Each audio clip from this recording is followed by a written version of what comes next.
Sayang ang tato. Sayang ang tato. Alam ko po. Ay, nako. Alam niyo, sabi niya, Joseph. kung, sabi po ni Basta, narinig niya, kung gusto mo talaga ng suntukan, sino ba naghahamon ng suntukan? Oh, di ba?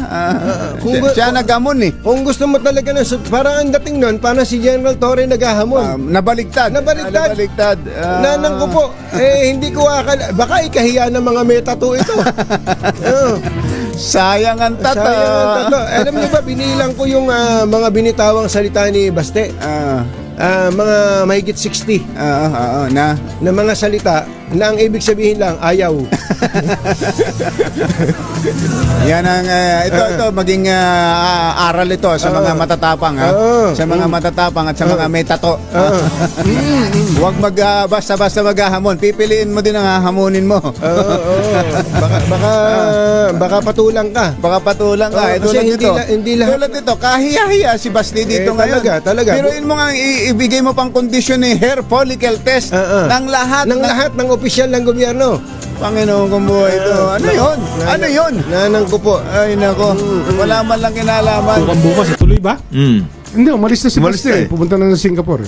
Wala na yun. Wala na yan. Sa akin, nakita ko pa naman nagpi-ensayo si Chief PNP kahit umuulan, tumatakbo. Tumatakbo sa ulan. Hindi, ito lang, totoo lang, no?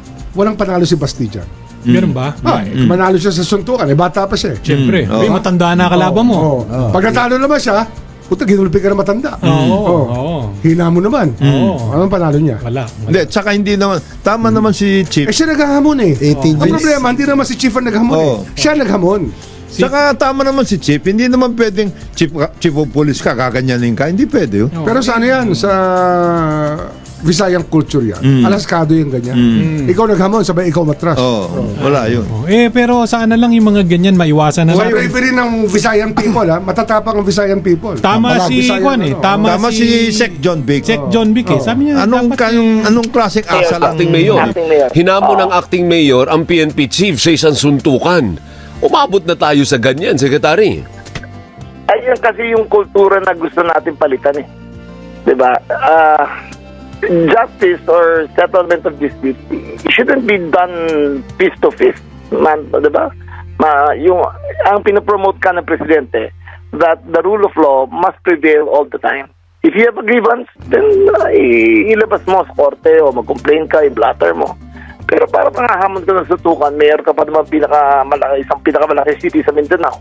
Anak ka ng dating Pangulo, na maraming mataas ang tingin ng tao sa iyo. Tapos maghahamon ka ng suntukan, anong sasabihin ng mga bata? Yung batang nakikinig na okay lang makipaghamon ng suntukan. Na kung galit ka, sabihin mo suntukan na lang tayo. Parang doon ako nababahala na yung ehemplo natin sa kabataan ay nasisira. So paano yan? Bilang DILG chief, ano yung pagsasabihan mo ba yan? Under din sa mga mayor, hindi ba? Oo nga, well, we will give ano kasi yan yung freedom of speech niya at lahat, allowed naman yan. Pero, I think he should conduct himself in a better manner. Ngayon pa na naghihirap ang tao, ang dami na salanta, maghahamon sa suntukan. Diba? Porque hindi umuulan sa Davao eh. Dito sa Tamaan, dito sa Metro Manila. Hindi niya alam ang idadaan ng tao dito. Tapos suntukan naman hinahamon niya. Tumulong na lang siya. Kaysa maghamon ng suntukan. Opo. Pero pinatulan din ni PNP chief. Sabi ng PNP chief, hindi ako atras. Gusto mo sa Araneta, gawin natin benefit fight eh. Sinabi ko naman sa inyo, bulldog yun. Di ba pitbull eh. Di ba hindi umaatras yun eh.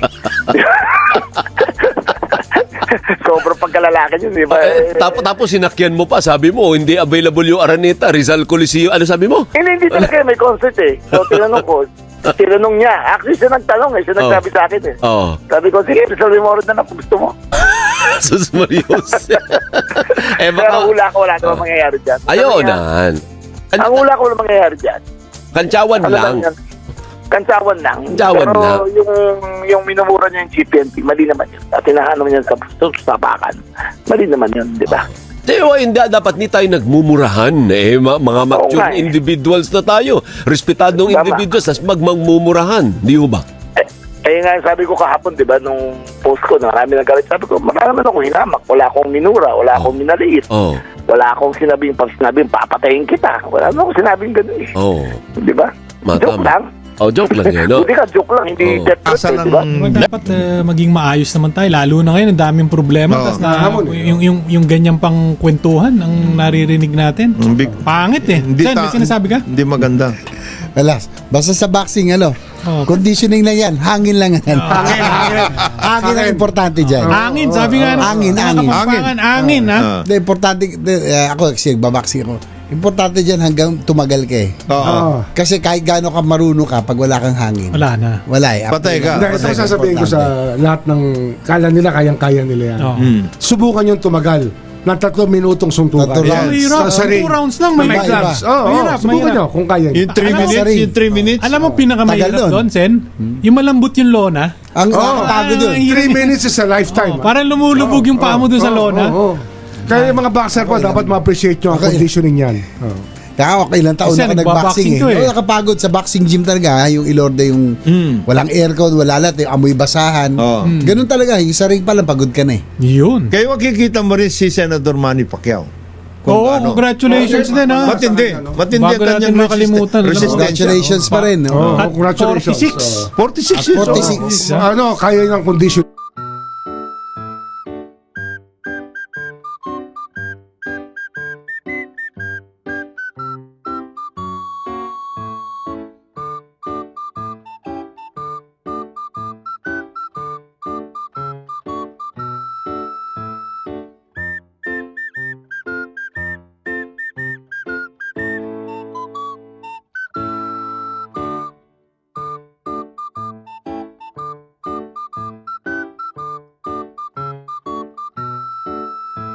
Pakiusapan mo yung amo mo na presidente and let it come out of his mouth that all elected officials should undergo a hair follicle drug test.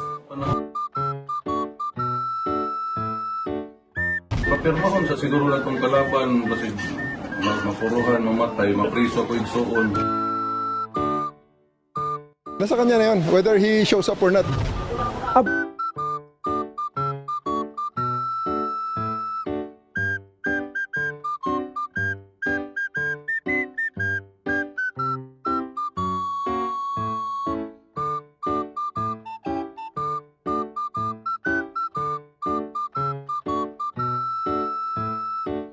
Sayang ang tato. Sayang ang tato.